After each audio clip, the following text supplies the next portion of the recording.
Make sure you guys hit the subscribe button if you guys are enjoying the content that we're throwing up. And make sure you guys hit the like button if you enjoy the video. And yeah, let's begin. Okay, so we're getting into Unity Saga, the conclusion, the first half of the conclusion. Bendis decided to split the conclusion in half. Not really sure why. Decided to make it 2 parts. Here's the funny thing about Unity Saga. I like it, but it's kind of obvious that Bendis is trying to figure it out as he goes.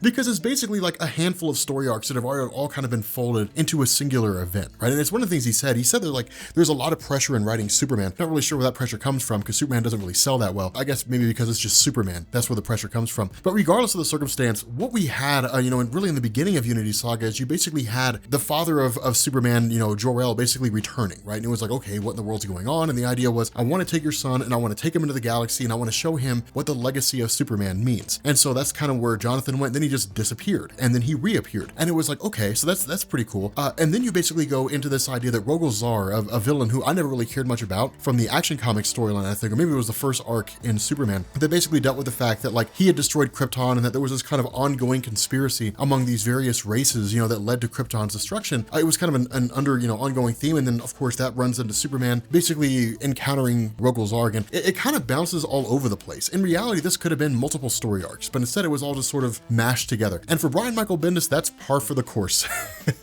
Those of you guys that, people at Marvel Comics will tell, those of you guys who are at DC and you're new to all this, they'll tell you you may have not really benefited from Bendis being on Superman because it's kind of hit and miss. It's kind of spotty sometimes. And that's the nature of his writing. And so what this does, and we're going to kind of once we get to the end of this part, we're going to run into the biggest issue with Bendis. But what ends up happening here is you basically end up getting into this point when you have Superman and you have General Zod, you have Supergirl, you have these characters who all basically show up and essentially meet with the Thanagarians. Now, what it does is it kind of jumps back and it basically picks up immediately after the last video that we did, where you essentially have the father of Jor-El taking Superman to Krypton and saying there's something that you need to know, something that you need to see here. And it's kind of crazy because when this happens, you end up having Rogol-Zar who shows up there as well. Now remember, Rogol-Zar is the guy, quote unquote, who was responsible for Krypton's destruction, and General Zod siding with him, of course, as we would expect, didn't really make a whole lot of sense. Now, in the previous video, we talked about that it was all basically a way for Zod to use Rogol-Zar to escape the Phantom Zone and then ultimately turn against him. And that's exactly what it does. It basically presents the scenario for General Zod to make his move because General Zod immediately freaks out and starts attacking Rogol-Zar. And the reason why is because he's brought them to Krypton. Right now, under normal circumstances, you would say, well, this is General Zod reacting to the fact that they're at the remains of his home world, right? So it's like a desecration of Krypton's memory. To a degree, that's probably true. The reality and the reason why General Zod is freaking out is because all that kryptonite radiation is there, right? I mean, they've basically flown into a field of space filled with green kryptonite. It'll essentially kind of, at least it seems like it'll doom them. Now, Rogol-Zar didn't really think about this. He didn't really anticipate this. It was more of just kind of let's go to Krypton because, Jor-El has summoned us here. And so what it does is it offers the opening for Zod to make his move to turn against Rogol-Zar and then ally himself with Superman. So it's really kind of Jor-El sort of taking care of it all for him. Now, it is interesting in terms of how it unfolds because this basically leads to Superman trying to intervene, right? Trying to step in and say we have to do something, I've got to get out there and I've got to get involved somehow. But the issue is, again, this is all just green kryptonite. So long as he's there, so long as he's inside the ship, he's effectively safe. But if he steps out and he goes out into the vacuum of space, he'll be exposed to all that green kryptonite and his powers will start sapping immediately and then he'll die in minutes, if not seconds. And so what Jor-El does is basically give him a kind of protection of sorts, a kind of suit of, not really a suit, but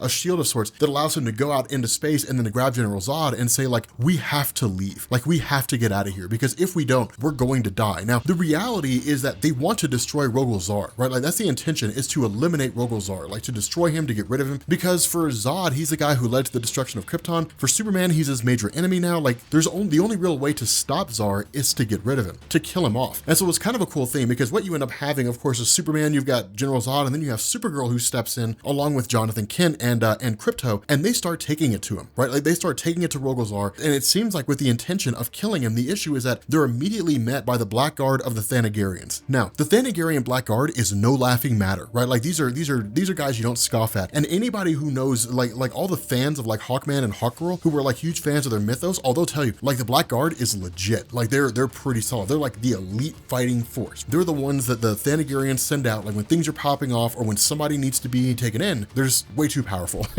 basically.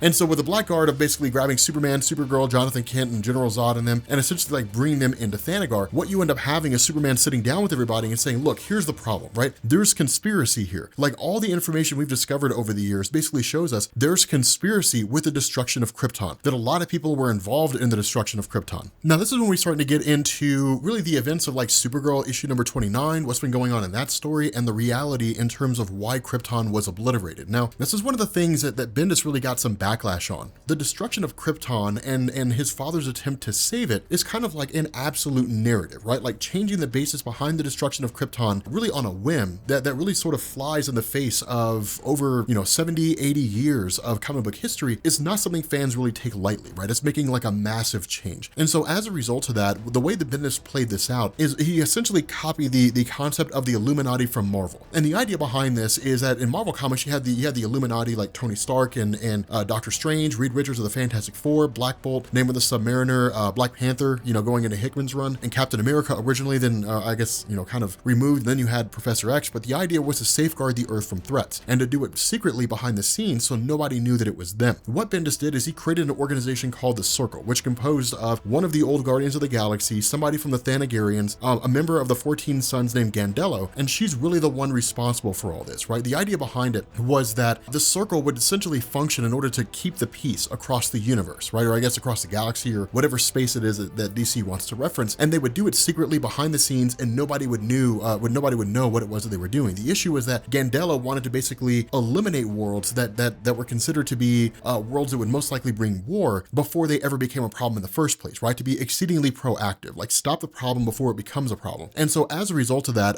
what ended up happening is Gandello basically started targeting all these different worlds across the cosmos. And Rogol Zar was a guy whose world was essentially destroyed. And so he was just this being filled with hate and rage, right? So much like the Red Lanterns, much like Atrocitus. And so the result of this is that Gandello basically started using Rogol Zar as a means to destroy entire worlds. And then if a time ever came where it seemed like the Circle would be discovered, they would absolve themselves of all responsibility. They would point the finger at Rogol Zar and say, we don't really know what happened. This guy's a crazy guy. We just didn't catch him in time. And so he was really just kind of considered to be a fall guy. And so the result of that is that eventually led to the destruction of Krypton because it was one of the targeted worlds. Now, again, people didn't really take kindly to that.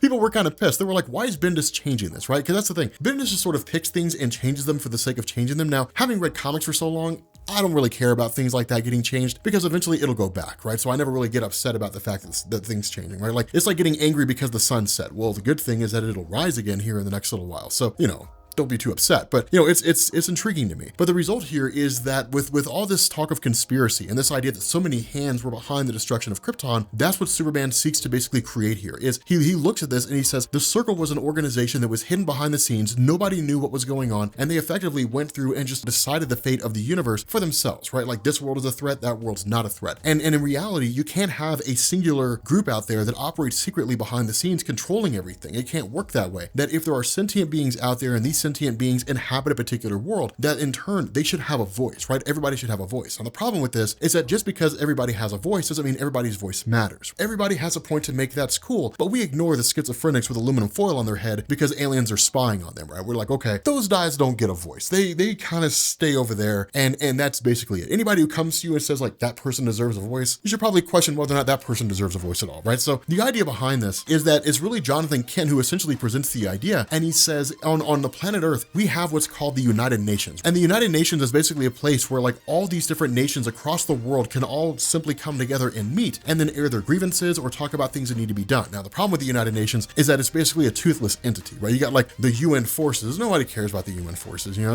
hippies. It's like, whatever, man, peacekeepers. Like, but the fact remains that it's kind of like, okay, let's take this concept and let's roll this over into essentially the galaxy, right? Like all these different races, all these different worlds basically taking the place of nations, all these different worlds will have representation on this League of Planets, basically. This is how it's all going to work. It's going to be a copy of the Earth's United Nations, and we're going to go forward from there. Now, this is when you're starting to get into the nature of the problem with Bendis, because what ends up happening is that in the middle of all this, you end up having the Legion of Superheroes who show up. Now, it's cool to see the Legion return, right? It's awesome to see the Legion of Superheroes here. The issue with this is that it's kind of like, we're here because Jonathan Kent is the one who basically creates like this perfect future. Like everything is going to be awesome now because of Jonathan Kent. And so we want to bestow him the honor of bringing him into the future. Now, that works because you ended up seeing that way back in the day when Superboy joined the Legion of Superheroes, right? They showed up in the modern day and they said, hey, come hang out with us. Like you're a pretty cool guy. You know, you can be in the cool kids club. And Superboy was just kind of like, okay, cool, peace. And like bailed on his friends and went to the future.